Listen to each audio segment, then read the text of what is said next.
மாமா, ஏதோ தர்மனை வீழ்த்தப் போகிறேன், இந்திரபிரஸ்தத்தை வெல்லப் போகிறேன் என்று வீரவசனம் பேசினீர்கள். அதெல்லாம் வெற்று ஜம்பம் தானா? அருமை மாமா அவர்களுக்கு பகடையாடவே நேரம் போதாது. இதில் அவர் எங்கிருந்து தர்மனை வீழ்த்துவது, இந்திரபிரஸ்தத்தை வெல்வது?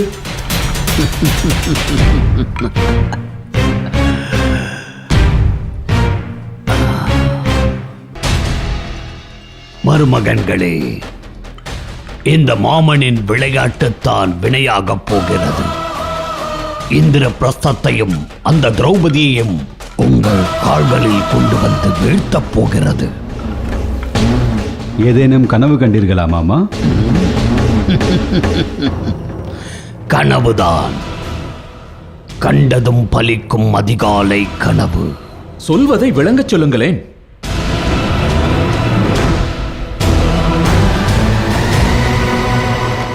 பாண்டவர்களை யுத்தத்தில் வீழ்த்துவது ஆகாத காரியம். சூழ்ச்சி செய்வதற்கும் அவர்கள் இப்போது நம் வசத்தில் இல்லை. ஆகையால் பாண்டவர்களை வெல்ல ஒரே வழி அவர்களை சூதாட அழைப்பது.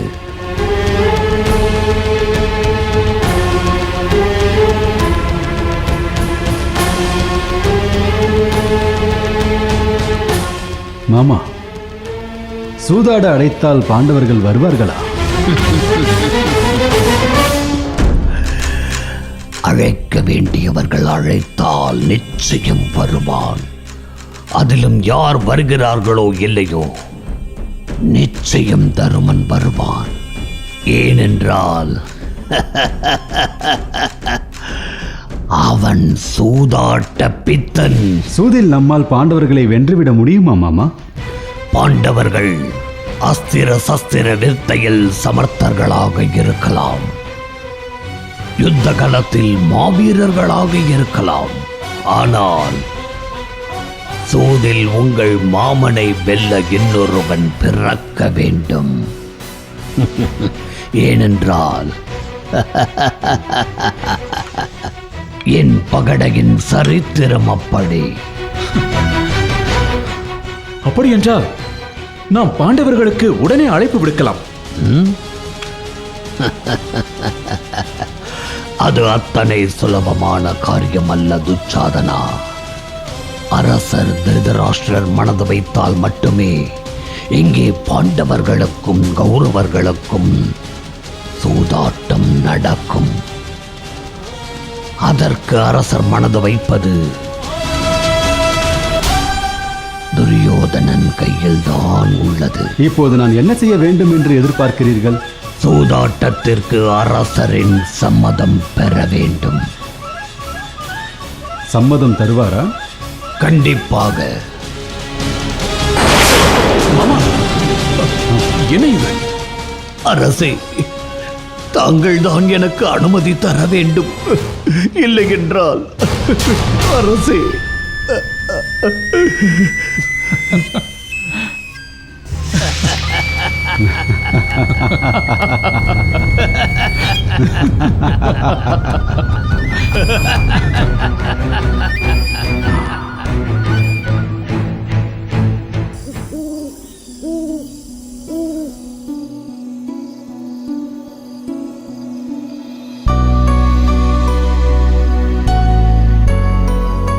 தந்தையே, துரியோதனா,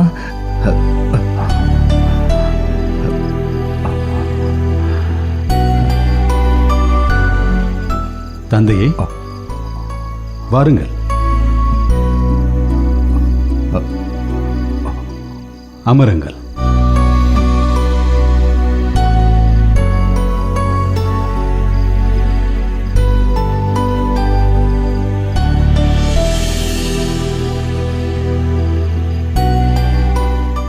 தந்தையே, அத்தினாபுரத்தின் ராஜகுமாரனாக அல்ல, உங்கள் அன்பு புத்திரனாக உங்களிடம் மனமிட்டு பேச வேண்டும் என்று வந்திருக்கிறேன். அனுமதி உண்டா? உனக்கு இல்லாத உரிமையா? எழுந்திரு, ஆசனத்தில் அமர்ந்து கொள். தந்தையே, ஆசனத்தில் அமர்வதை விட தங்கள் பாதங்களின் கீழ் அமருவதே எனக்கு சந்தோஷம். துரியோதனா, இப்பொழுது உனது சந்தோஷத்திற்கு என்ன குறை வந்தது? தந்தையே, சத்திரியனின் சந்தோஷமே அவன் மானமும் மரியாதையும் தான். என்ன சொல்கிறாய் துரியோதனா? தந்தையே, இந்திரபிரஸ்தத்தின் பேரரசு குறித்த தங்களின் எண்ணம் என்னவென்று நான் அறியலாமா? பாரதம் முழுவதும் அண்ட சாம்ராஜ்யமாக உயர்ந்தோங்கி நிற்கிறது இந்திரபிரஸ்தம். அதில் தாங்களுக்கு மகிழ்ச்சிதானா?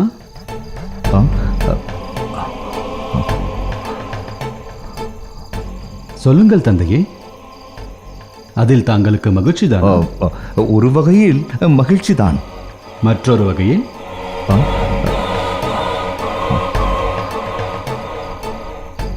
இந்த மௌனத்திற்கு என்ன அர்த்தம் தந்தையே?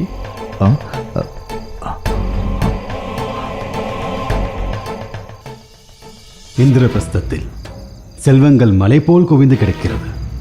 வெறும் காடாய் கிடந்த காண்டவ பிரஸ்தம் மாளிகைகளும் கோட கோபுரங்களுமாய் பேரரசாக உயர்ந்து நிற்கிறது. பாண்டவர்களுக்கு சேவை செய்யும் தாதிகள் 10 லட்சத்தையும் தாண்டுவார்கள்.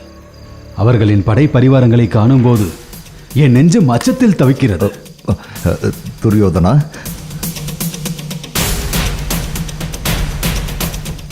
தந்தையே, உண்மையில் வெட்கத்தை விட்டு சொல்கிறேன்.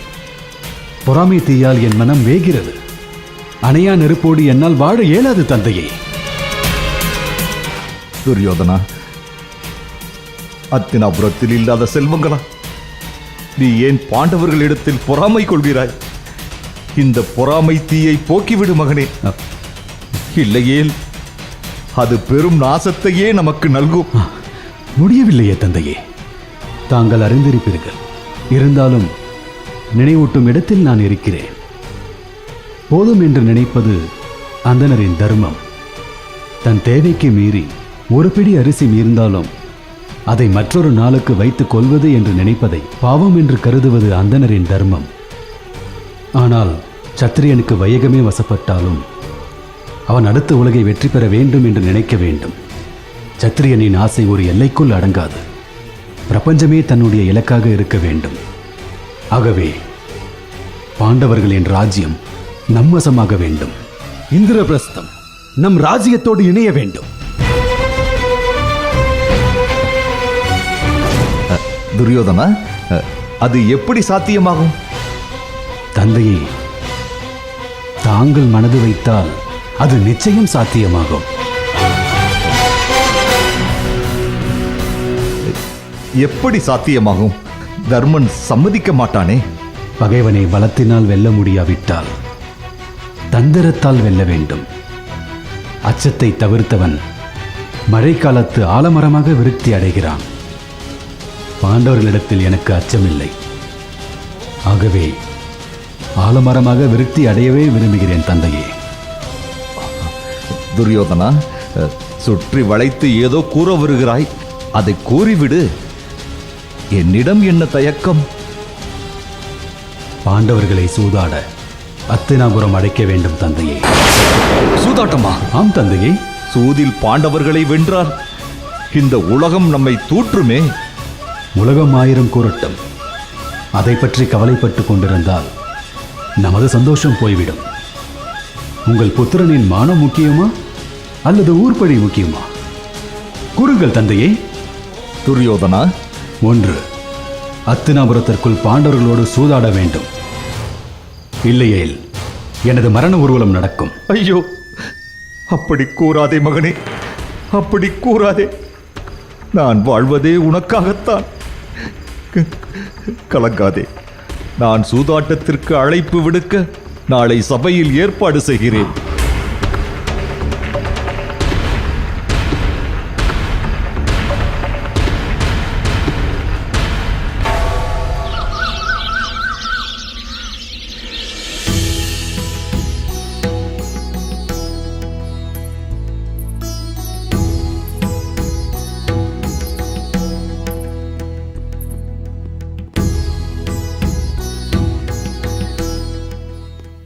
தர்மா, நீ இப்போது சென்று உன் அரியணையில் அமர்ந்து கொள். சுவாமி, சொன்னதை செய்.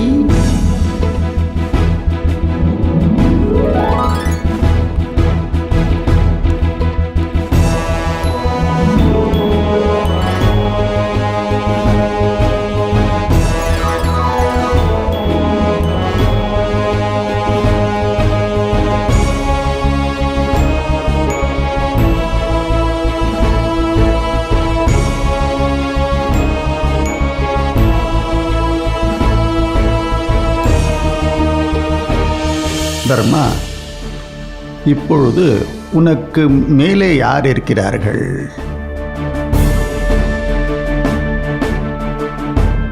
ஒருவரும் இல்லை சுவாமி. உனக்கு கீழே யார் இருக்கிறார்கள்?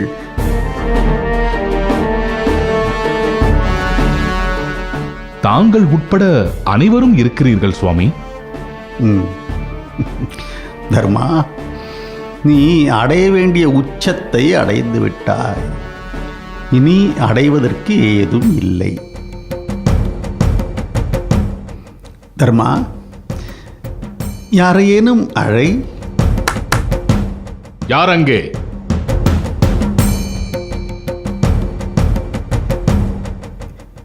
இப்பொழுது அனைவரையும் அனுப்பிவிடு. நீங்கள் செல்லலாம்.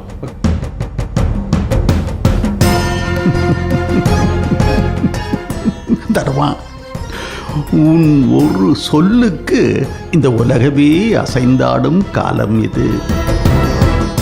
எனவே நீ உதிர்க்கும் ஒவ்வொரு சொல்லுக்கும் சக்தி உண்டு.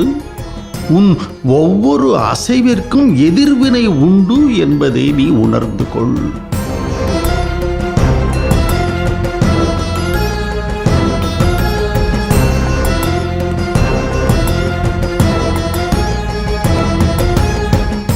சுவாமி, உச்சத்தில் இருக்கும் நீ தவறாக ஒரு அடி எடுத்து வைத்தால் அடுத்த கணம் நீ அதள பாதாளத்தில் விழ நேரிடும்.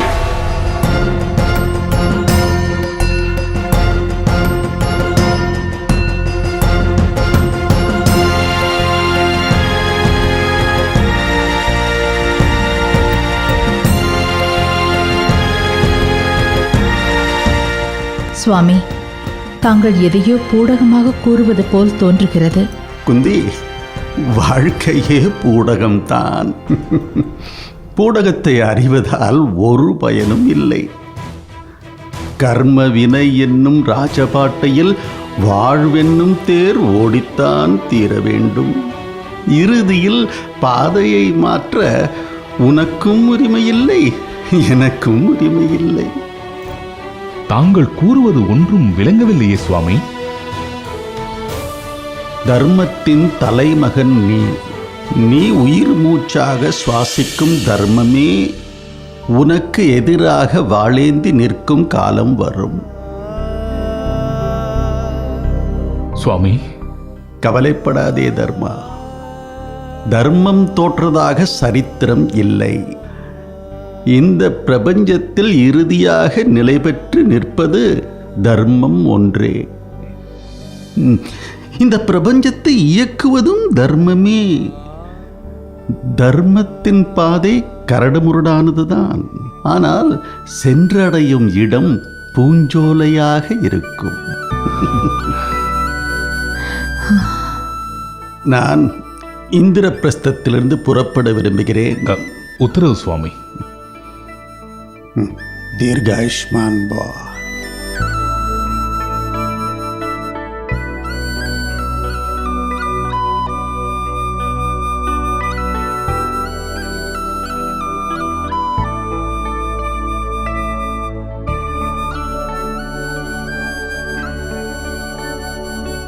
சுவாமி, எனக்கு ஒரு சந்தேகம். நீ கேட்பாய் என்பதை நான் அறிவேன். கேள். தருமனை தாங்கள் பூடகமாக எச்சரித்தீர்கள். அது ஏன் சுவாமி? இங்கு ஏதோ நடக்கப் போவதை தங்கள் வாக்கு பறைசாற்றுகின்றது. அது என்னவென்று தெரிந்து கொள்ளலாமா? உண்மையின் வீரியத்தை தர்மனால் தாழ முடியாது. ஆதலால் பூடகமாக அவனுக்கு உணர்த்தினேன். அதை நான் அறியாமலா சுவாமி? தர்மனால் இந்த பாரத தேசத்தில் யுத்தம் மூளப்போகிறது. சத்திரியர்களுக்கு பேரழிவு நேரப்போகிறது. இந்த பேரழிவிற்கு தர்மனே காரணமாக போகிறார். சுவாமி, இதை தவிர்க்க இயலாதா?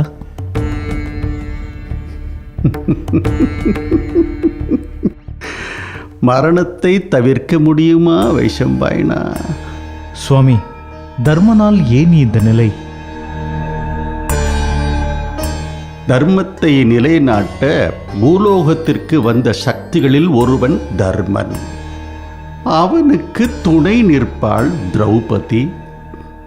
இதை நடத்தி வைக்கப் போகிறான் ஸ்ரீகிருஷ்ணன்.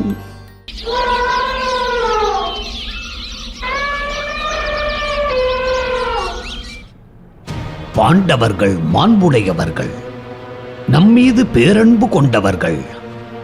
அவர்கள் நம்பால் கொண்ட அன்பினால் இந்திரபிரஸ்தம் அழைத்தார்கள், நம்மை கௌரவித்தார்கள். ஆனால் அங்கே நடக்கக்கூடாததெல்லாம் நடந்துவிட்டது. பாண்டவர்களுக்கும் கௌரவர்களுக்கும் இடையே மோதல் ஏற்பட்டது. உறவுகளுக்குள் விழுந்த விரிசலை நேர் செய்ய வேண்டாமா? சகுனி, நீ அவர்களுக்கு என்ன செய்ய வேண்டும் என்று எதிர்பார்க்கிறாய்? பாண்டவர்களை நாம் அத்தினாபுரத்திற்கு அழைத்து கௌரவிப்போம். இதனால் பிளவுபட்டு நிற்கும் சகோதரர்கள் ஒன்றிணைய வாய்ப்புள்ளதல்லவா? இப்பொழுது உள்ள சூழ்நிலையில் இது தேவையற்றது என்று எனக்கு தோன்றுகிறது திருதராஷ்டிரா. பிதாமகருக்கு விருப்பமில்லை என்று தோன்றுகிறது. அதற்கு மேல் அரசர் விருப்பம். நல்லதற்கு காலமில்லை என்பது சரியாகத்தான் இருக்கிறது. சகுனி, நீ கூற வந்ததை முழுமையாக கூறு. அரசே, பாண்டவர்கள் மயன் சபை கட்டியது போல் நாமும் ஓர் மணிமண்டபம் கட்டுவோம். அதன் பிறகு பாண்டவர்களை அத்தினாபுரத்திற்கு அழைப்போம். அறுசுவை விருந்து படைப்போம். பொன்னையும் ரத்தினங்களையும் பரிசாக கொடுப்போம். மணிமண்டபத்தில் பாண்டவர்களோடு சூதாடி மகிழ்வோம். சூதாட்டமா? ஏன் இத்தனை அதிர்ச்சி? நெருங்கிய உறவுகளோடு சூதாடுவது சத்திரிய மரபுதானே. சூதாட்டம் நாசத்தின் வேர். சூதாட்டத்தினால் நமது குலத்திற்கே கேடு வந்து சேரும். பிதாமகருக்கு நான் அறிந்ததை சொல்கிறேன். சத்திரியனுக்கு சொக்கட்டான் ஆடும் முறை தெரிய வேண்டும். பகடை காய்களில் உண்டாகும் மாறுதலினால் சோர்வில்லாமல் கணக்கையும் அவன் அறிய வேண்டும். இத்தகைய புத்தி கூர்மை உடைய ஒருவன்தான் ராஜ்ய காரியங்களில் எதையும் தாங்கும் சக்தி உடையவன் என்கிறது சூதாட்ட தர்மம். சகுனி, நீ சொல்லும் தர்மங்களை நாங்களும் அறிவோம். ஆனால் அத்தினாபுரத்தின் வாரிசுகள் சூதாடித்தான் தன் ராஜ்ய பரிபாலன அறிவை நிரூபிக்க வேண்டும் என்கின்ற அவசியமில்லை. அது காந்தார தேசத்திற்கு வேண்டுமானால் அவசியமாக இருக்கலாம்.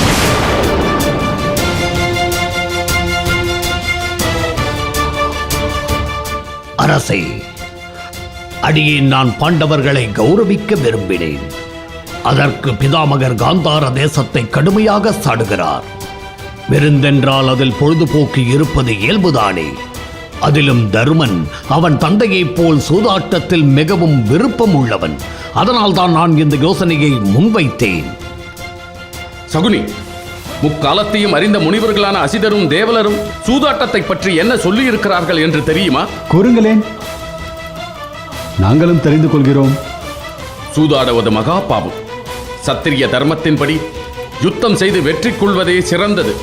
ஆச்சாரியார்கள் ஆபாசம் உரைக்க மாட்டார்கள், மோசம் செய்ய மாட்டார்கள், பாவம் செய்ய துணிய மாட்டார்கள். யுத்தம் செய்வதில் பாவம் இல்லை, வஞ்சனை இல்லை. ஆனால் சூதாடி ஒருவரை வெல்வது பாவத்தின் உச்சம் என்று கூறியிருக்கிறார்கள். பிதாமகரே, வேத மோதியவர் வேத அத்தியாயனம் செய்யாதவரையும், வில்வித்தையில் சிறந்தவர் அஸ்திரங்களை அறியாதவரையும், மிகுந்த பலசாலி பலஹீனனை வெல்ல முயல்வதுதான் பாவமாகும், மோசம் செய்வதாகும். சமமான பலம் உள்ளவர்களுக்குள் உண்டாகும் அயாபஜயங்களை முனிவர்கள் பாவம் என்று கூற மாட்டார்கள். சாஸ்திரப்படி அது சரியான விஷயமே. சரியோ தவறோ, ஆனால் அதற்கான தேவை எழவில்லை என்பதுதான் என் கருத்து.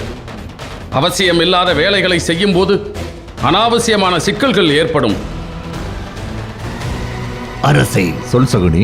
நான் பாண்டவர்களை கௌரவிக்க, அவர்களோடு உறவை வளர்த்துக் கொள்ள ஒரு யோசனை சொன்னேன். பிதாமகர் அதை அனாவசியம் என்கிறார். தாங்களோ அமைதி காக்கிறீர்கள். விருப்பம் இல்லை என்றால் இந்த பேச்சை இதோடு நிறுத்திக் கொள்ளலாமே. சூதாட்டத்தை தான் நான் அவசியம் இல்லை என்று கூறினேன், விருந்தோம்பலை குறை கூறவில்லை. பாண்டவர்களை கௌரவிப்பதும் அவர்களோடு உள்ள உறவை பலப்படுத்துவதும் முக்கியமானதுதான். துரியோதனா, இது குறித்து உன் கருத்து என்ன? தந்தையே, இந்த உலகையே வெற்றி பெற்ற பாண்டவர்களை அத்தினாபுரம் அழைப்பதில் நான் பெருமை கொள்கிறேன். அவர்களுக்கு அமுது படைத்து சூதாடி மகிழ்வதை நானும் விரும்புகிறேன் தந்தையே. மாமாவின் யோசனை அற்புதமானது. இந்த ஏற்பாடு இரு நாடுகளுக்கும் இடையே நல்லுறவை ஏற்படுத்தும்.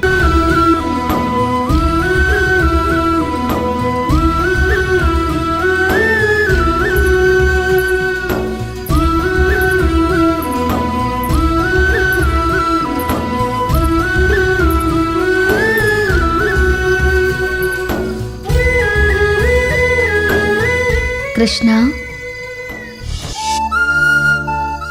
இன்னும் எத்தனை நாளைக்குத்தான் மௌனம் சாதிக்கப் போகிறாய்? நான் இங்கே இருக்கும் வரை என்று வைத்துக் கொள்ளேன். கிருஷ்ணா, என் சிரிப்பால் இளவரசர் துரியோதனன் கோபமுற்றார். இதனால் பெரும் தீங்கு நேரும் என்று என்னவர் சகாதேவன் எச்சரிக்கின்றார். கிருஷ்ணா, என் வேதனை உனக்கு வேடிக்கையாக இருக்கிறதா? இதென்ன திரௌபதி, அநீதியாக இருக்கிறது? சிரித்தது நீ, கோபமுற்றது துரியோதனன். இடையில் இருப்பவர்கள் வேடிக்கை பார்ப்பதுதானே நியாயம். போதும் உன் விளையாட்டு. நீ உண்மையை கூறு. துரியோதனின் கோபத்தினால் தீங்கு ஏதும் நேருமா? திரௌபதி, நீ என்னை கேட்டுக்கொண்டா சிரித்தாய்? நீ சிரிக்கும் முன் என்னை கேட்டிருந்தால் உன் கேள்விக்கு விடையளித்திருப்பேன். இப்போது கேட்டால் நான் என்ன சொல்வது? கிருஷ்ணா, திரௌபதி அச்சத்தின் பிடியில் சிக்கி தவிக்கிறாள். துரியோதனனின் கோபம், யாசரின் வாக்கு, சகாதேவனின் ஆரூடம் ஆகியவை ஒன்று கூடி இவளை இந்த நிலைக்கு ஆளாக்கி இருக்கிறது. கிருஷ்ணா, அறியாமல் பிழை செய்தேன். இப்பொழுது பெருந்துயரில் சிக்கி தவிக்கிறேன். இதற்கு விமோச்சனம் இல்லையா? நிச்சயம் உனக்கு விமோச்சனம் உண்டு. ஆனால் அதற்கு நீ கொடுக்கவிருக்கும் விலைதான் அதிகம்.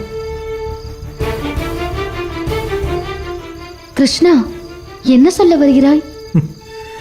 நாம் செய்யும் நன்மைக்கும் தீமைக்கும் நாமே காரணம். நாம் ஆற்றும் காரியங்களின் பலன்கள் நம்மை வந்து சேர்கின்றன.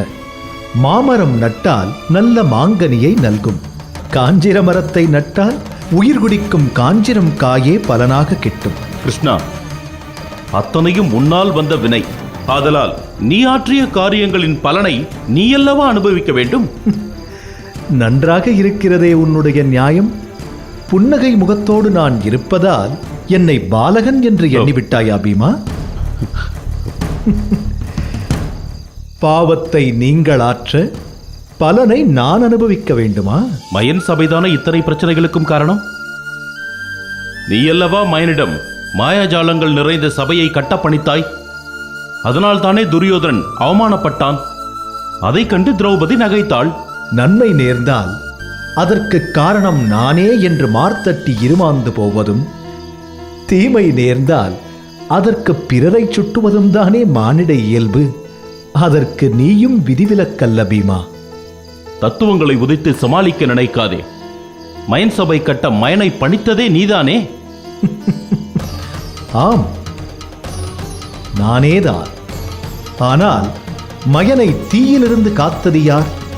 அசுரர்களின் சிற்பியான மயனை காக்க வேண்டாம் என்று அப்போதே நான் எச்சரித்தேன். அர்ஜுனன் என் சொல்லுக்கு செவிசாய்க்கவில்லை. மயனை காத்ததின் பலனை இப்போது அனுபவிக்கிறாய். அதற்கு நானே காரணம் என்று என் மீது பழியும் போடுகிறாய். மயனை காத்ததுதான் இத்தனை பிரச்சனைக்கும் காரணமா? அப்படியும் கூறலாம். ஆனால் ஒரு செயலுக்கும் அதை தொடர்ந்து நடக்கும் இன்னொரு செயலுக்கும் சங்கிலி போல் தொடர்பு உண்டு. ஒரு செயல் பல செயல் வழி கடந்து இறுதி வடிவம் பெறுகிறது. அதுவே கர்ம வினை. கிருஷ்ணா, அப்படி என்றால் அவரவர் கர்ம வினையை அனுபவித்தே தீர வேண்டும். திரௌபதி, பொறுத்திருந்து பார்ப்போம். அதிலும் ஒரு சுகம் இருக்கிறது.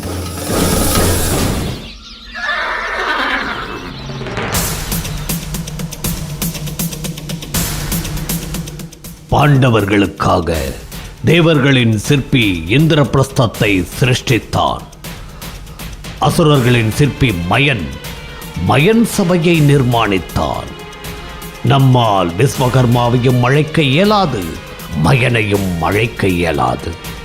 அமைச்சரே, இவர்கள் இருவரின் திறமையை விஞ்சும் ஒரு சிற்பியை இந்த பாரத வருஷமெங்கும் தேடி கண்டடைய வேண்டும். மாமா, மயன் சபைக்கு இணையான சபையை நம்மால் உருவாக்க முடியுமா?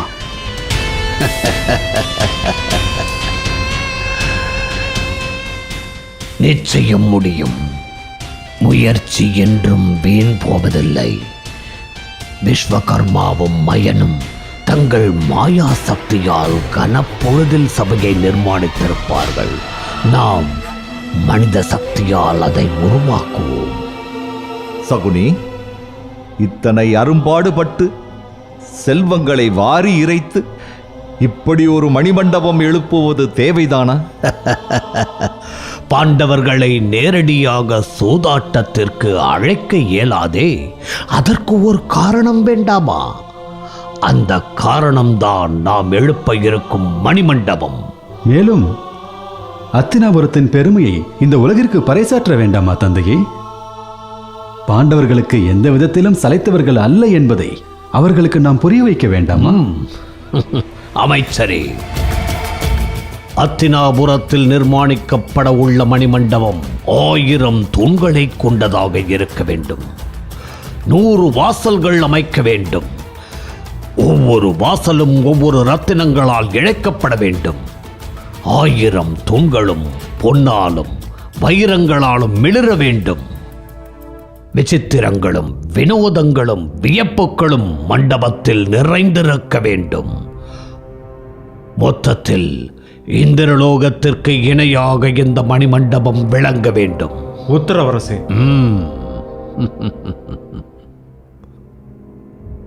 அமைச்சரே, நீங்கள் ஆயத்த பணியை கவனியுங்கள். உத்தரவரசே.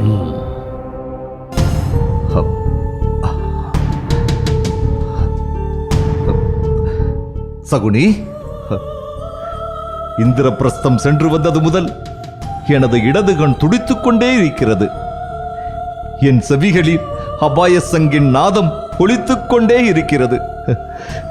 இந்த ஏற்பாட்டை நிறுத்திவிடலாம் என்று தோன்றுகிறது. மாமா, அது தந்தையே, முன்வைத்த காலை பின் வைப்பதற்கில்லை. அந்த ஈசனே தடுத்தாலும் இந்த அத்தினாபுரத்தில் சூதாட்டம் நடந்தே தீரும். தந்தையே, வீரம் பொருந்திய புத்திரர்களை பெற்றவர் தாங்கள்.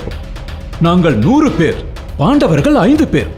தேவையற்ற அச்சத்தை தவிர்த்து விடுங்கள் தந்தையே. அரசே, இந்த சகுனியை நம்புங்கள். பாண்டவர்கள் அஸ்திர சஸ்திரங்களில் சாமர்த்தியர்களாக இருக்கலாம். ஆனால் சூதாட்டத்தில் எந்த சகுனியின் பகடை காய்கள் என் மனம் போல் பேசும். வெற்றியை உங்கள் பாதங்களில் சமர்ப்பிக்கிறேன்.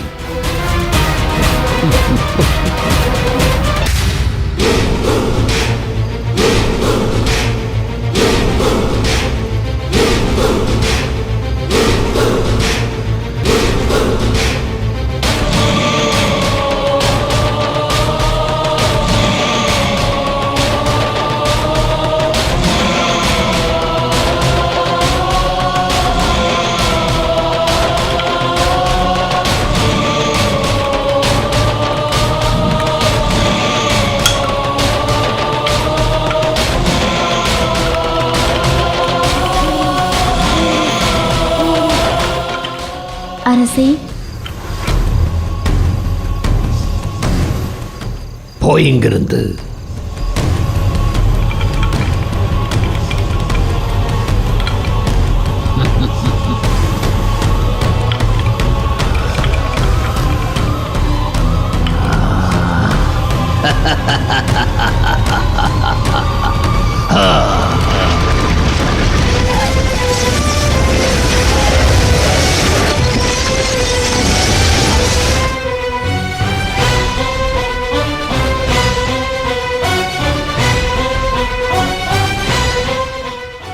அரசருக்கு வணக்கம்.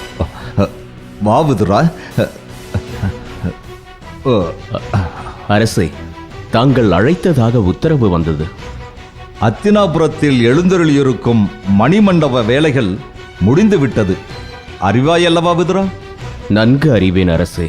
விதுரா, நீ உடனே இந்திரபிரஸ்தம் செல்ல வேண்டும். 1000 தூண்களும் 100 வாசல்களும் கொண்ட மணிமண்டபத்தின் அழகையும் பெருமைகளையும் பாண்டவர்களுக்கு எடுத்துரைக்க வேண்டும். உத்தரவு அரசே. விதுரா, நீ இந்திரபிரஸ்தத்தின் அரசனான தருமனிடம் இப்படி கூறு. பொன்னும் மணியும் இரத்தினங்களும் முத்தும் பவளமும் நிறைந்த மணிமண்டபத்தின் அழகை காண கண்கோடி வேண்டும். அந்த அழகை உன் தம்பிகளோடு நீ வந்து காண வேண்டுமென்று அத்தினாபுரத்தின் அரசர் விரும்புகிறார். அந்த மணிமண்டபத்தில் ஆயிரக்கணக்கான பொன் ஆசனங்களும் படுக்கைகளும் போடப்பட்டுள்ளன. அங்கே வந்திருந்து அறுசுவை விருந்துண்டு உறவினர்களோடு சூதாட வேண்டுமென்று அரசர் விரும்புகிறார் என்று தருமனிடத்தில் கூறி எப்படியாவது பாண்டவர்களை இங்கே அழைத்து வா. அரசே, குறுக்கிட்டு பேசுவதற்கு என்னை மன்னிக்க வேண்டும். நான் பாண்டவர்களை அழைத்து வருகிறேன், ஆனால் சூதாடுவதற்கல்ல. அவர்கள் இங்கே வரட்டும். தாங்கள் நிர்மாணித்த மணிமண்டபத்தின் அழகை ரசிக்கட்டும். எத்தனை நாட்களுக்கு வேண்டுமானாலும் அவர்கள் இங்கேயே தங்கியிருந்து அருஞ்சுவை உணவை உண்ணட்டும். ஆனால் சூதாட்டம் மட்டும் வேண்டாம். சகோதரர்களுக்குள் சூதாடுவதால் அப்படி என்ன நிகழ்ந்துவிடப் போகிறது? நீ அச்சமின்றி அவர்களை இங்கே அழைத்து வா. அனைத்தும் இனிதே நடக்கும். இல்லை அரசே, இதனால் நம் குரு வம்சத்திற்கே கேடு நேரும் என்று அஞ்சுகிறேன். அரசே, சூதாடுவதற்கு தாங்கள் அனுமதிக்க வேண்டாம். இதை நான் மகா மந்திரியாக அல்ல, உங்களின் உடன் பிறந்த தம்பியாக மன்றாடி கேட்டுக்கொள்கிறேன். ஒவ்வொரு நாளும் ஒவ்வொரு அரண்மனையிலும் உறவினர்கள் சிநேகிதத்தோடு சூதாடுவது இயல்புதானே. அதை ஏன் நீ விபரீதமாக கருதுகிறாய்? வேட்டையாடுவதைப் போல் சத்திரியர்கள் சூதாடுவது வழக்கமான ஒன்றுதானே. அரசே, நான் அன்றே குறிப்பிட்டேன், சூதாடுவது பாவம் என்று ஆச்சாரியர்கள் கூறினார்கள் என்று. விதுரா, நாம் மந்தனர்கள் இல்லை. வேட்டையாடுவதும் சூதாடுவதும் சத்திரியர்களுக்கு பாவம் அன்று. அன்றாட பொழுதுபோக்கிற்காக சூதாடுவது வேறு. ஆனால் இங்கே நடக்கவிருக்கும் சூதாட்டம் திட்டமிடப்பட்டதாக தெரிகிறது. அதை கண்டுதான் நான் அஞ்சுகிறேன். நீ அஞ்சுவதற்கு ஏதுமில்லை விதுரா. 2 பகடைக்காய்களைக் கண்டு ஏன் இப்படி அஞ்சுகிறாய் விதுரா?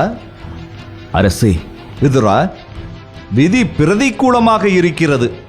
இதை பற்றி நான் துக்கப்பட்டு பயனில்லை. ஆகையால் நான் வருந்தவில்லை. நீயும் வருந்த தேவையில்லை.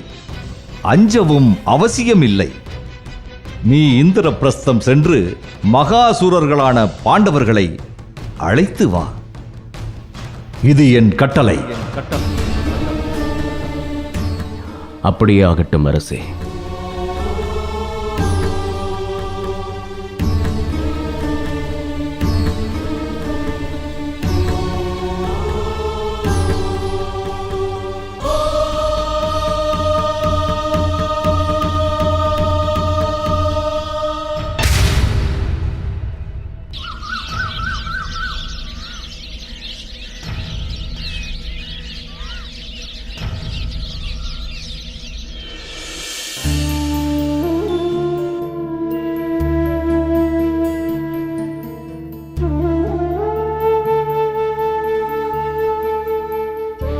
கவலைப்படாதே ருக்மணி. உன் கணவர் கிருஷ்ணர் சமயந்த கமணி வடிவத்தில் தன்மேல் விழுந்த அபாண்டமான பழியை விஷ்ணுவின் கிருபையால் துடைத்து மீண்டு வருவார்.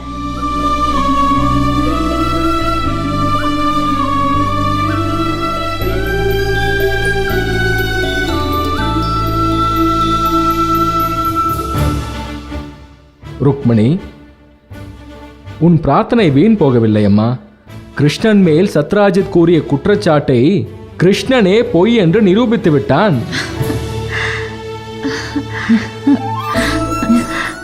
அவர் எங்கே? சத்ராஜித் அளித்த பரிசுடன் வெற்றி வீரனாக வந்து கொண்டே இருக்கிறான். அக்கா, தங்கள் வாக்கு பலித்து விட்டது. மிக்க நன்றி அக்கா. அவர் வரும் வரை என்னால் காத்திருக்க இயலாது. நானே அவரை காணச் செல்கிறேன். நானும் வருகிறேன் ருக்மணி.